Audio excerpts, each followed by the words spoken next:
C'est dans la banlieue est de la capitale congolaise, en pleine commune de Massina, que Félix Kabange-Numbi Mukwampa, ministre de la Santé publique, et Mbosso Kodia, vice-ministre de la Justice et Droits humains, se sont donné rendez-vous pour échanger avec la population de la Tchangou sur l'accord signé au dialogue politique et inclusif.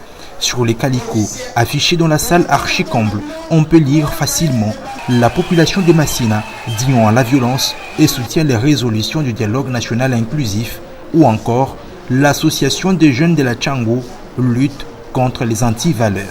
Le vice-ministre Mbosso Kodia a pris la parole en premier lieu pour rappeler que Joseph Kabila est digne fils de la RDC, il doit être considéré comme tel et pas besoin de faire la guerre ou des affrontements en pleine ville de Kinshasa.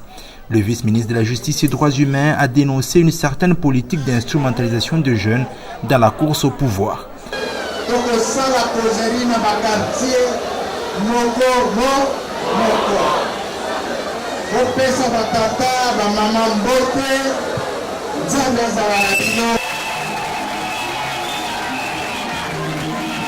À son tour, le ministre de la Santé publique, Dr Félix Kabange, orateur du jour, a rappelé que l'accord signé au dialogue sauve le pays du chaos et permet d'éviter le bain de sang.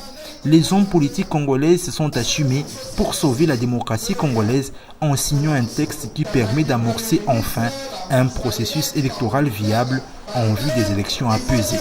Le ministre de la Santé publique a appelé la population à travailler normalement mercredi 19 octobre, journée décrétée ville morte par le rassemblement de l'opposition. Pour le ministre initiateur de la campagne, j'aime la RDC, je soutiens le dialogue, il ne faut pas mettre l'économie congolaise à genoux pour satisfaire les égos de certains acteurs politiques. Il faut plutôt privilégier la paix sans laquelle aucun développement n'est possible. Non, martèle le ministre Kabange-Numbi, la jeunesse doit se lever et protéger la République. Nous avons voulu aujourd'hui lancer officiellement, le vice-ministre Mbosso et moi-même, la campagne de mobilisation citoyenne. Nous avons voulu lancer la campagne de vulgarisation et d'appropriation des résolutions du dialogue national inclusif et par la même occasion continuer notre sensibilisation pour la paix. Il y a exactement 1h30 que le dialogue est terminé et nous avons directement quitté la cité de l'Union africaine pour venir ici à Massina. Les gens vont se poser la question de savoir pourquoi Massina et pas une autre commune. Pour deux raisons. D'abord, la Tchangou a été l'une des communes qui a été secouée par les événements du 19 au 20 septembre dernier. Deuxièmement, parce que la population patriotique de Massina a encore montré son patriotisme le 19 septembre.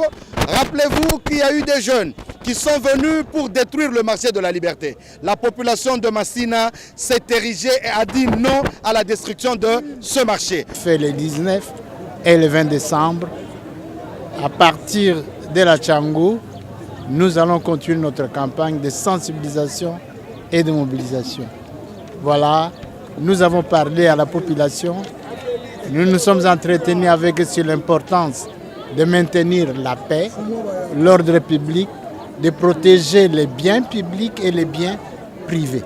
Un discours accueilli avec joie et acclamation par la population de la Tchangou. Ceci s'est traduit par cette restitution des conclusions des travaux du dialogue à la base juste après la signature de l'accord.